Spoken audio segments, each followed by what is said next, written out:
India Legal presents Courts Roundup.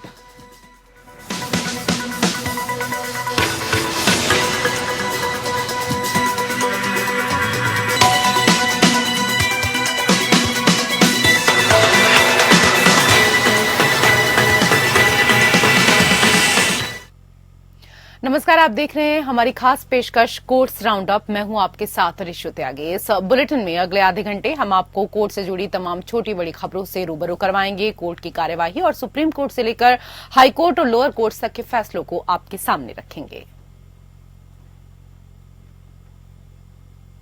India Legal presents Courts Roundup.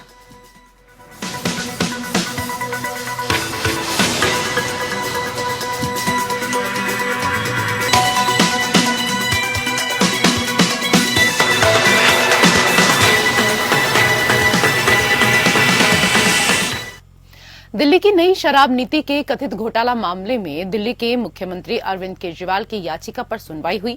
इस दौरान court ने कहा कि चुनाव के मद्देनजर अंतरिम जमानत पर विचार कर सकते हैं। पूरी सुनवाई में अभी वक्त लगेगा। कोर्ट ने कहा कि चुनाव के मद्देनजर मंगलवार के अंतरिम जमानत पर विचार किया जा सकता है। उस दिन कोर्ट तय करेगी कि बेल दी जाए या नहीं। कोर्ट ने कहा कि यह मामला लंबा चलेगा तो हम अंतरिम जमानत पर विचार करेंगे। सुप्रीम कोर्ट ने पूछा, क्या केजरीवाल अभी भी फाइल पर हस्ताक्षर कर सकते हैं? इस पर ईडी को जवाब देना है। कोर्ट ने दोनों पक्षों को अंतरिम जमानत पर बहस के लिए तैयार होकर आइए, हम जमानत देंगे या नहीं इस पर कुछ नहीं कह रहे हैं। अगर जमानत मिलती है तो शर्तें क्या हो सकती हैं, इसको लेकर भी सभी पक्षों को जवाब देने को तैयार रहने को कहा है। हालांकि कोर्ट ने स्पष्ट किया कि हमारे अंतरिम जमानत के विषय पर दोनों पक्ष कोई राय कायम न करें। जस्टिस संजीव खन्ना की अध्यक्षता वाली बेंच में केजरीवाल की तरफ से वकील अभिषेक मनु सिंघवी दलील देते हुए उन्होंने कहा कि मनीष सिसोदिया के खिलाफ जो सबूत थे वही ईडी ने मेरे खिलाफ भी दिखाए हैं। मुझे जिन सबूतों के आधार पर गिरफ्तार किया गया है वो सभी 2023 के अंत के हैं। हर सामग्री जुलाई 2023 की ही है। मनीष सिसोदिया के मामले में भी यही सबूत इस्तेमाल किए गए थे। मनी ट्रेल चार्ट भी वही था। कोर्ट ने पूछा कि क्या इस मामले में आपको पार्टी या उनके खिलाफ कोई कार्रवाई हुई है? क्या सिंघवी ने कहा नहीं। फिर कोर्ट ने पूछा कि ईडी का कहना है कि भविष्य में आपको आरोपी बनाया जाएगा। सिंघवी ने कहा इसका मतलब यह नहीं है कि केजरीवाल को गिरफ्तार कर लिया जाए। उन्होंने कहा कि मेरा मानना है कि किसी कंपनी का नाम मात्र बताने से प्रबंध निदेशक की गिरफ्तारी नहीं हो सकती। कोई भी कंपनी जो कंपनी का प्रभारी है और कंपनी द्वारा कोई अपराध किया जाता है तो कंपनी के साथ आप उत्तरदायी होंगे। जस्टिस खन्ना ने कहा कि कोई भी व्यक्ति कंपनी का समग्र प्रभारी है तो वह कंपनी के प्रति परोक्ष रूप से उत्तरदायी है। ऐसे में आपको यह दिखाना होगा कि यह आपकी जानकारी के बिना किया गया था। कोर्ट ने कहा प्रतिनिधि दायित्व प्रत्यक्ष साक्ष्य नहीं है। आपका यह कहना गलत है। प्रभारी व्यक्ति को जिम्मेदार माना जाता है।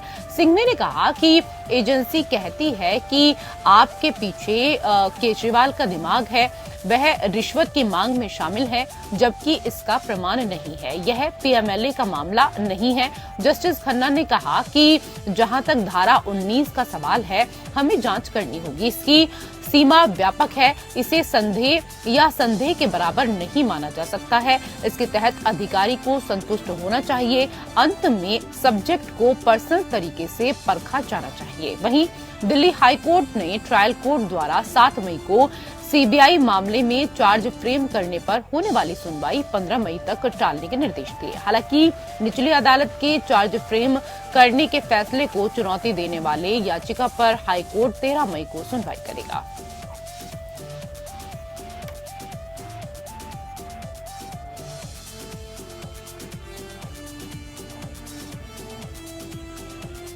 उधर झारखंड हाईकोर्ट ने भूमि घोटाला मामले में ईडी द्वारा उनकी गिरफ्तारी को चुनौती देने वाली राज्य के पूर्व मुख्यमंत्री हेमंत सोरेन की याचिका खारिज की है। एक्टिंग चीफ जस्टिस चंद्रशेखर और जस्टिस नवनीत कुमार की खंडपीठ ने सुप्रीम कोर्ट द्वारा ईडी की गिरफ्तारी के खिलाफ सोरेन की याचिका को 6 मई से शुरू होने वाले सप्ताह में पोस्ट करने के 4 दिन बाद उनकी याचिका खारिज कर दी, जिसमें कहा गया है कि मामले में ये फैसला सुनाने के लिए हाई कोर्ट के लिए खुला होगा। सोरेन ने ईडी की गिरफ्तारी को चुनौती देने वाली अपनी याचिका पर फैसला सुनाने में हाई कोर्ट की देरी का हवाला देते हुए सुप्रीम कोर्ट का रुख किया था। याचिका पर आदेश 28 फरवरी 2024 को हाई कोर्ट द्वारा सुरक्षित रख लिया गया था। 31 जनवरी को ईडी द्वारा गिरफ्तारी के बाद से जेएमएम नेता हिरासत में हैं। 2 फरवरी को सुप्रीम कोर्ट ने ईडी की गिरफ्तारी को चुनौती देने वाली उनकी पिछली याचिका पर विचार करने से इनकार किया और उन्हें इसके बजाय हाई कोर्ट का दरवाजा खटखटाने को कहा। हालांकि उन्हें अपने चाचा राजा राम सोरेन के श्राद्ध समारोह में शामिल होने के लिए 1 दिन की अंतरिम जमानत दी गई, जिनका पिछले महीने निधन हो गया। जस्टिस आर मुखोपाध्याय की पीठ ने सोरेन को न्यायिक हिरासत में रहने का निर्देश देते हुए अंतरिम राहत के लिए उनकी याचिका स्वीकार कर ली और कहा कि उन्हें मीडिया से बात करने की अनुमति नहीं दी जाएगी।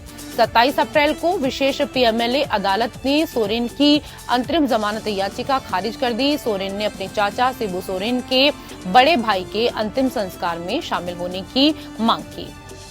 झारखंड के पूर्व मुख्यमंत्री सोरेन पर अवैध खनन मामले के साथ साथ राज्य की राजधानी रांची में कथित भूमि घोटाले के साथ संबंध में मनी लॉन्ड्रिंग के आरोपों की जांच की जा रही है। ईडी दोनों मामलों की जांच कर रही है और तर्क देते हैं कि लगभग 8.5 एकड़ संपत्ति अपराध की आय है। इसने सोरेन पर अनाधिकृत कब्जे और उपयोग का आरोप लगाया गया था।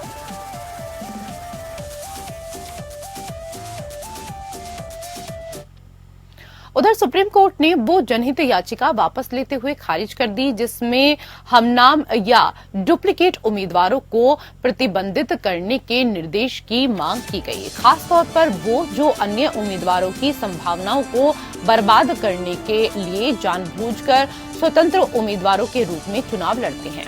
याचिकाकर्ता ने चुनाव आयोग को निर्देश देने की मांग की कि वह हमनाम उम्मीदवारों की पृष्ठभूमि की जांच करे और अगर उन्हें विरोधियों द्वारा जानबूझकर मैदान में उतारा गया है तो उन्हें चुनाव लड़ने से रोका जाए। Justice BR Gavai, justice Satish Chandra Sharma और जस्टिस संदीप मेहता की 3 न्यायाधीशों की पीठ के समक्ष याचिका रखी गई। जैसे ही मामला सुनवाई के लिए बुलाया गया, जस्टिस गवई ने टिप्पणी की, आप जानते हैं कि मामले का अंतिम फैसला क्या है। उन्होंने आगे कहा, अगर किसी के माता पिता ने एक जैसा नाम दिया है तो क्या यह चुनाव लड़ने में आड़े आ सकता है? अगर कोई राहुल गांधी के रूप में पैदा हुआ है या कोई लालू यादव के रूप में पैदा हुआ है तो उन्हें चुनाव लड़ने में कैसे रोका जाएगा? क्या इससे उनके अधिकारों पर असर नहीं पड़ेगा? वकील ने ये तर्क देकर बेंच को समझाने की कोशिश की कि उन्होंने चुनाव आयोग की 2 रिपोर्टों को देखने के बाद इस मुद्दे की जांच की थी। पीठ याचिका पर विचार करने के लिए आश्वस्त नहीं थी। वकील ने अपनी याचिका वापस लेने का अनुरोध किया। न्यायालय ने इसकी अनुमति दे दी। इस प्रकार इसे वापस ले लिया गया और इसे खारिज कर दिया गया।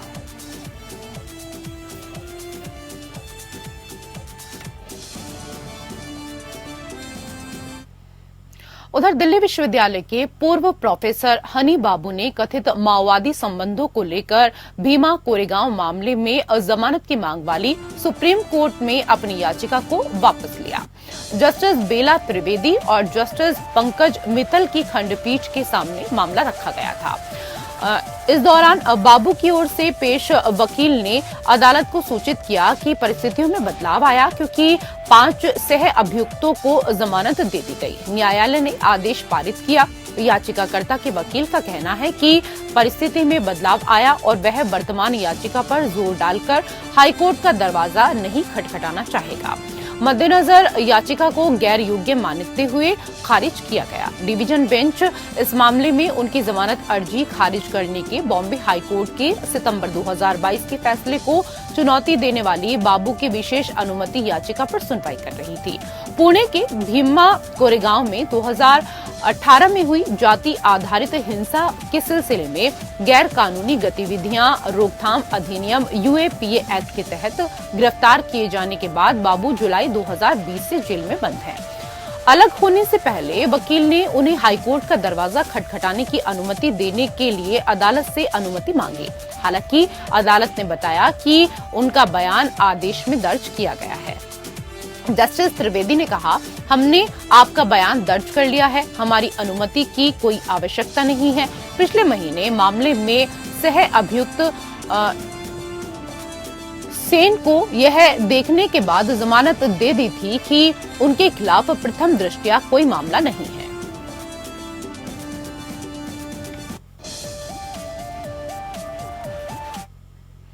उधर सुप्रीम कोर्ट ने केरल राज्य द्वारा केरल हाईकोर्ट के 2019 के फैसले को चुनौती देने वाली विशेष अनुमति याचिका खारिज कर दी है।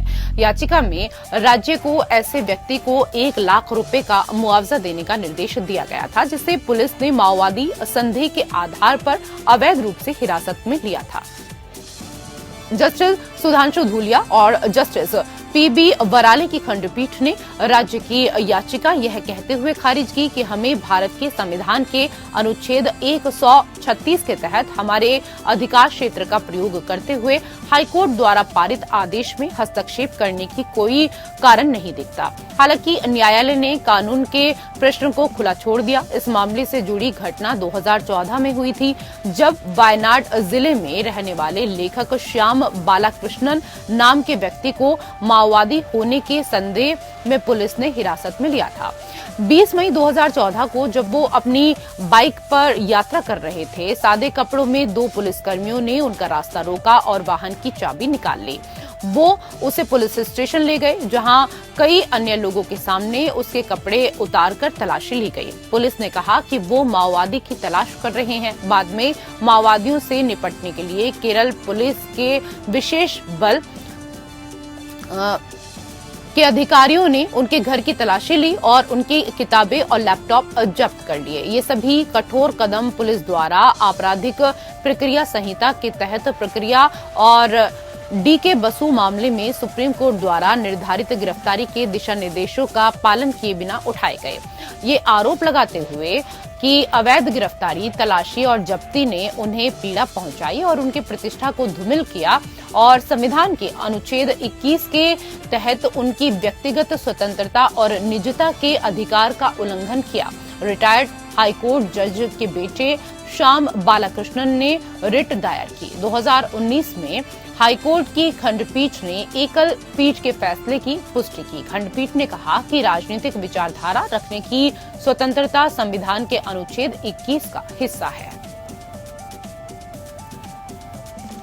सुप्रीम कोर्ट ने कहा कि मामले की जांच केंद्रीय जांच ब्यूरो को स्थानांतरित करने से केवल इसलिए इनकार नहीं किया जा सकता क्योंकि मामले में आरोप पत्र पहले ही दायर किया जा चुका है। न्यायमूर्ति बीआर गवई और न्यायमूर्ति संदीप मेहता की खंडपीठ ने फैसला सुनाया कि एक स्वतंत्र एजेंसी को जांच स्थानांतरित करने की प्रार्थना को केवल इस आधार पर खारिज नहीं किया जा सकता है कि मामले में आरोप पत्र दायर किया गया है। कोर्ट ने 2 अप्रैल के अपने आदेश में कहा, जब अपीलकर्ताओं द्वारा गंभीर आरोप लगाए गए हैं तो उच्च न्यायालय को कम से कम संक्षेप में कारण बताना चाहिए था कि स्थानांतरण के लिए प्रार्थना किए गए आधार पर्याप्त क्यों नहीं पाए गए। आदेश पुलिस हिरासत में सीबीआई गवाह अजीत सिंह की हत्या के आरोपी पूर्व सांसद धनंजय सिंह से जुड़े मामले में पारित किया गया था। लखनऊ में दिन दहाड़े अजीत सिंह की गोली मारकर हत्या कर दी गई थी।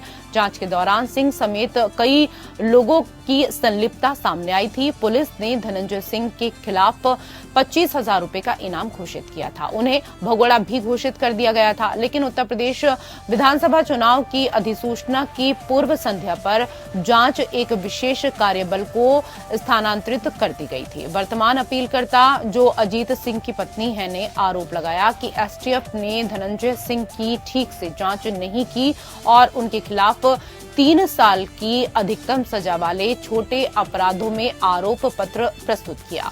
इसके बाद उन्होंने जांच को सीबीआई को सौंपने की मांग करते हुए इलाहाबाद उच्च न्यायालय का दरवाजा खटखटाया। उच्च न्यायालय ने इस आधार पर याचिका खारिज कर दी कि चूंकि आरोप पत्र पहले ही दायर किया जा चुका है, इसलिए जांच को किसी अन्य एजेंसी को स्थानांतरित करने का कोई आधार नहीं बनता है।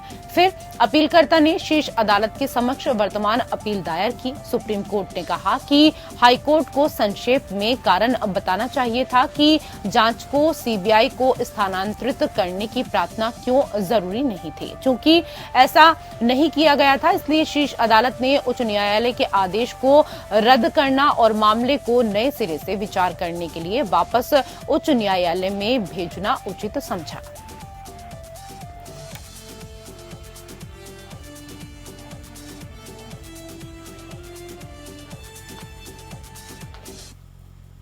उधर सुप्रीम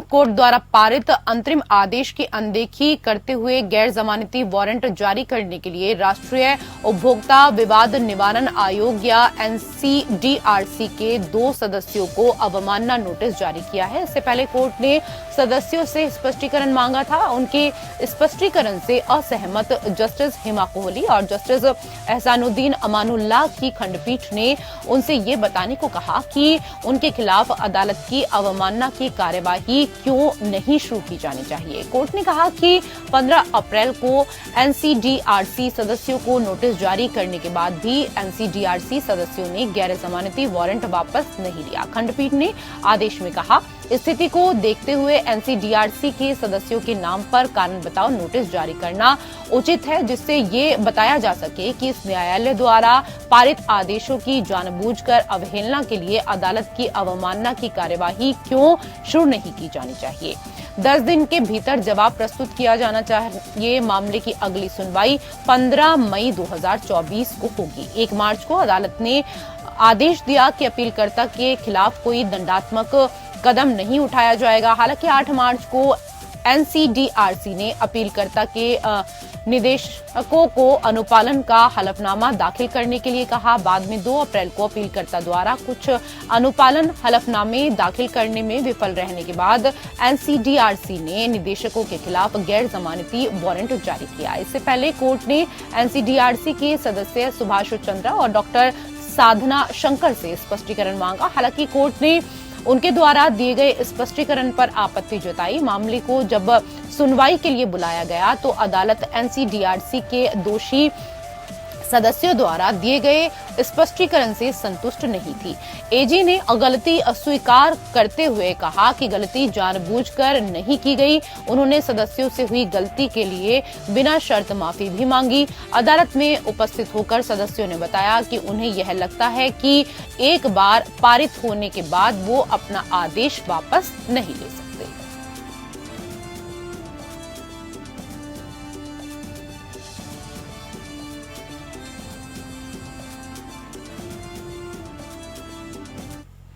उधर सुप्रीम कोर्ट ने शुक्रवार 3 मई को पंजाब सीएम हाउस की सड़क को 1 मई से प्रायोगिक आधार पर खोलने के लिए पंजाब एंड हरियाणा हाईकोर्ट द्वारा पारित आदेश पर रोक लगा दी। 1980 के दशक के खालिस्तानी आतंकवाद के दौरान सुरक्षा उद्देश्य के लिए सीएम आवास के सामने की सड़क को अवरुद्ध कर दिया गया था। कोई भी नहीं चाहता कि कुछ भी अप्रिय हो। खंडपीठ पंजाब एंड हरियाणा हाईकोर्ट द्वारा चंडीगढ़ में यातायात समस्याओं और बुनियादी ढांचे की समस्याओं से संबंधित स्वतः मामलों से निपटने के दौरान पारित आदेश को पंजाब सरकार की चुनौती पर सुनवाई कर रही थी। मुख्यमंत्री के आवास तक सड़क को अस्थायी रूप से खोलने का आह्वान करते हुए हाईकोर्ट ने पुलिस डायरेक्टर जनरल और सीनियर पुलिस अधीक्षक यूटी चंडीगढ़ को यातायात की भीड़ को कम करने के लिए एक यातायात प्रबंधन योजना तैयार करने का निर्देश दिया। इसने सार्वजनिक सुविधा की अनदेखी के लिए राज्य सरकार के दृष्टिकोण की भी आलोचना की और सुझाव दिया कि शुरुआत में ऐसे दिनों में यातायात की भीड़ को कम करने के लिए कार्य दिवस पर सुबह 7 बजे से शाम 7 बजे तक सड़क खोली जाए। इससे पहले न्यायालय ने कहा था कि सड़क को हमेशा के लिए बंद नहीं किया जा सकता, जब अधिकांश समय मुख्यमंत्री वहां भी नहीं होते हैं और केंद्र शासित प्रदेश के बाहर काम के लिए यात्रा करते हैं। आगे कहा गया, विभिन्न खतरे की धारणाओं का उल्लेख किया गया जिसे हम विस्तार से नहीं बताना चाहते। हम सभी को लगता है कि ड्रोन इस्तेमाल किए जा रहे आरपीजी के खतरे के बारे में इनपुट से पता चलता है कि रायबंद मानसिकता पर आधारित है, जो अधिकारी आम जनता की सुविधा के प्रति असंवेदनशील हैं। सुप्रीम कोर्ट द्वारा सार्वजनिक सड़कों के उपयोग के संबंध में जो कानून निर्धारित किया गया है, उसके संबंध में हलफनामे में एक शब्द भी नहीं कहा गया। हाईकोर्ट ने कहा कि पंजाब सरकार चंडीगढ़ ट्राई सिटी योजना पर सकारात्मक रूप से कार्य करेगी। इस संबंध में कहा गया, चंडीगढ़ ट्राई सिटी के लिए प्रस्तावित गतिशीलता योजना जिस पर कार्रवाई की गई है, उस पर पंजाब राज्य द्वारा भी सकारात्मक कार्रवाई की जाएगी और पंजाब राज्य के लिए इस पर अपने पैर खींचने का कोई ठोस कारण नहीं है, क्योंकि यह होने जा रहा है उक्त गतिशीलता योजना का लाभार्थी, जिससे न केवल चंडीगढ़ आने वाले लोगों को लाभ होगा बल्कि उन अधिकारियों को भी लाभ होगा जिन्हें पंजाब के दूर दराज के हिस्सों से चंडीगढ़ की यात्रा करनी होती है। पंजाब सरकार की ओर से पेश सीनियर वकील ने अदालत से हाईकोर्ट के निर्देश पर रोक लगाने का अनुरोध किया। उन्होंने गायक सिद्धू मूसेवाला की हत्या की ओर इशारा करते हुए कहा कि उनकी सुरक्षा हटाए जाने के ठीक बाद उनकी हत्या कर दी गई।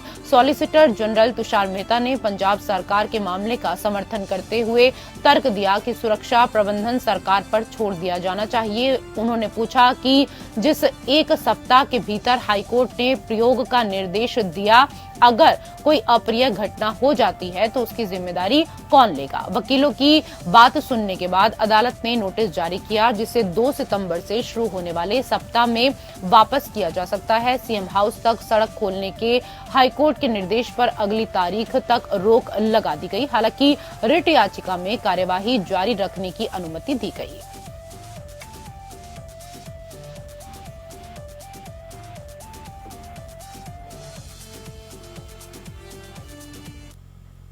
और अब आइए इंडिया लीगल वेब रिपोर्टर से समझते हैं कि नाबालिग आरोपी को किशोर न्याय, बच्चों की देखभाल और संरक्षण अधिनियम 2015 के तहत क्या राहत मिलती है।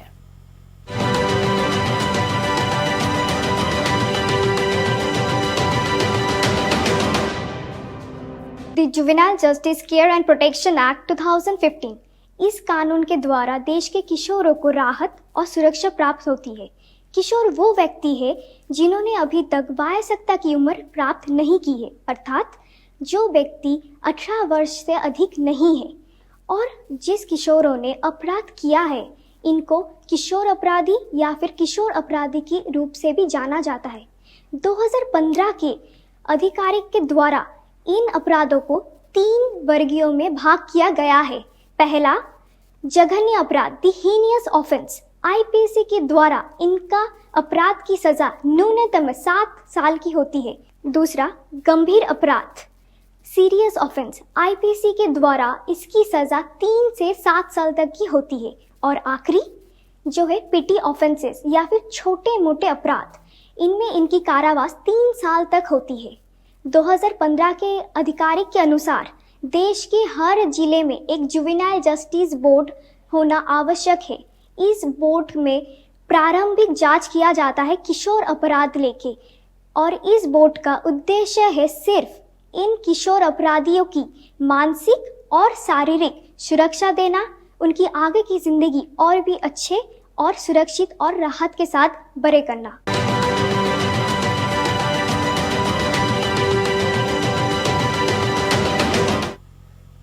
कोर्ट से जुड़ी खबरों में मेरे साथ फिलहाल इतना ही। नमस्कार।